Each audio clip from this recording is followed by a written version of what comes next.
let us understand a derivation. Let us do a derivation of self inductance of a plain circular coil. Now in this we consider a circular coil of radius r is taken, and let us say this coil has n number of turns. So that we have a circular coil of radius r and n number of turns, and let us say that a current I is flowing in this coil.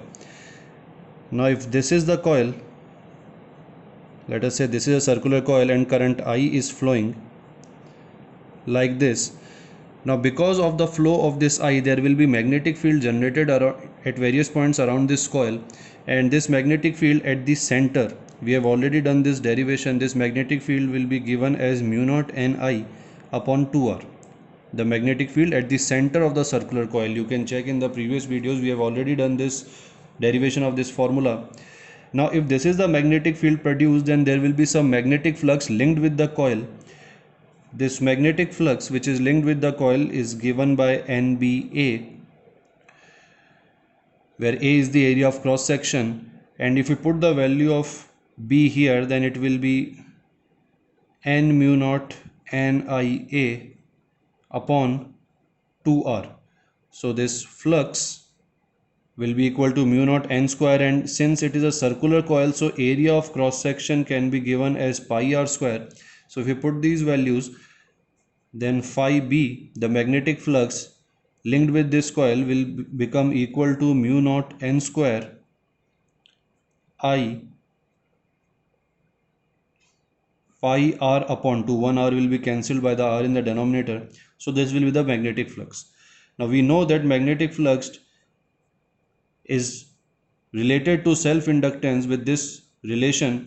So let us say that if this current changes in this circular coil, then there will be an EMF induced because of the self-inductance, and that induced EMF will resist any change in this current I. So this coefficient of self-inductance, which will resist any change in its state, this will be given by phi b upon I. So this you can calculate from here. It will come out to be mu naught n square pi r upon 2. So this will be the coefficient of self-inductance, or simply self-inductance of a plain circular coil.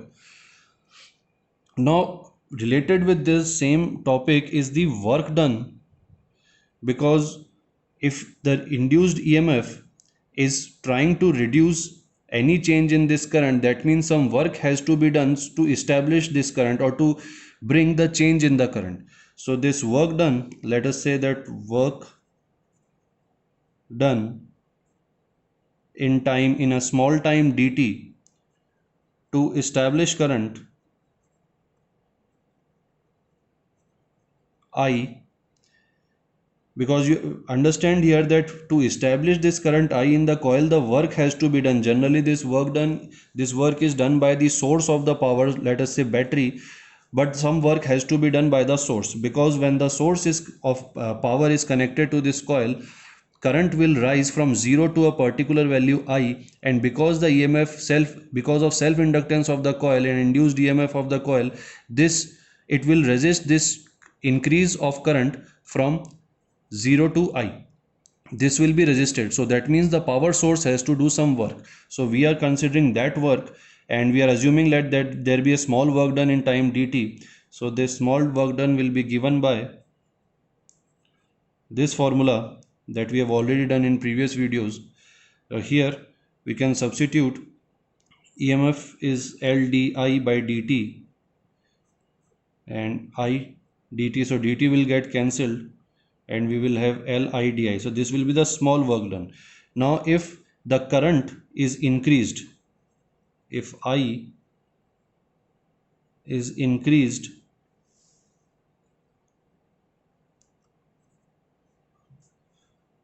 from 0 to I, if the current is increased from 0 to I, then this work done will be the integration of dW from 0 to I. So this will be L I di from 0 to I. So this will come out to be, this work done will come out to be half Li square. So this will be the work that has to be done by the source, by the power source, to establish a current I in the circular coil. Generally this work done is stored in the form of magnetic energy. This work done can also be dissipated in the form of heat, but if we talk about only that energy, that work done which is stored in the coil, then it will be the magnetic energy.